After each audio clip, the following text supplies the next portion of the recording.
सांगाल कशामुळे आज रस्ता रोको तुम्ही केलेला आहे, कुठला रस्ता रोको केलाय नेमका आणि कशामुळे केलाय? भीमशक्ती सामाजिक संघटनेचे नेते माननीय चंद्रकांतजी हांडोळे साहेब यांच्या आदेशानुसार महाराष्ट्रामध्ये ज्या महारत्नी जमिनी या ठिकाणी धनदांडग्यांनी, व्यापाऱ्यांनी आणि मोठमोठ्या लोकप्रतिनिधी बळकवलेल्या आहेत, त्या जमिनी या ठिकाणी परत मिळवण्यासाठी हे या ठिकाणी आंदोलन आम्ही सुरू केलेलं आहे।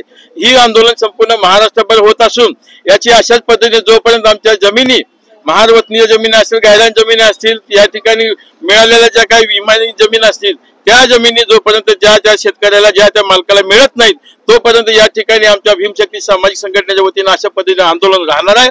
आणि सगळ्यात महत्त्वाची गोष्ट म्हणजे पुणे मुंडवा या ठिकाणी अजित पवारांच्या मुलानं जी काही घोटाळा केलेला आहे, जमीन घोटाळा, त्या घोटाळ्याचा निषेध आणि ती जमीन या ठिकाणी एका मुख्यमंत्री उपमुख्यमंत्र्याचा जो मुलगा आहे त्या मुलांना अशा पद्धतीने घोटाळा करणे सोबत नाही आणि ती नैतिक जबाबदारी सोडून आपल्या पोरांना जो घोटाळा केलाय तो घोटाळा मान्य करून अजित पवारांनी या ठिकाणी ताबडतोब राजीनामा द्यावा अशी आमच्या भीमशक्ती सामाजिक संघटनेच्या वतीने मागणी आहे। अजित पवार असं म्हणतायत की त्या घोटाळ्याशी माझा थेट काही संबंध थेट नाकारण्याची ना, बाप आहे ना तो, या ठिकाणी बाप असल्यामुळे त्याला क्लीन चिट दिली गेली।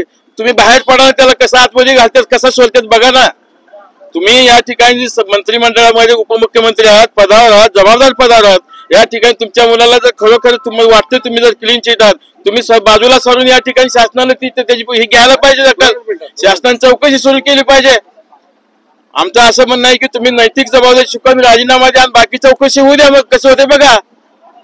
त्यांच्यावर भाजपने 70,000 कोटीचा घोटाळ्याचा सुद्धा आरोप हे तर सगळ्या जगाला माहित आहे, त्यांनी ती फाईल राखून ठेवलेली आहे। जोपर्यंत अजितदादा वळवळ करत नाही तोपर्यंत ठेवलेली आहे। उद्या झालं तर अजितदादा परत काय वळवळ केलं की ती फाईल काढतात परत त्याला आतमध्ये घालतात। आजच्या आंदोलनाचं स्वरूप काय आहे तुमचं? आमच्या आंदोलनाचं अशा पद्धतीने शहर जिल्हा सोलापूरच्या वतीने आज या ठिकाणी आम्ही रस्ता रोको आंदोलन केलेलं आहे। हा आदेश आम्हाला आमचे नेते चंद्रकांतजी हांडोळे साहेबांनी दिलेला होता।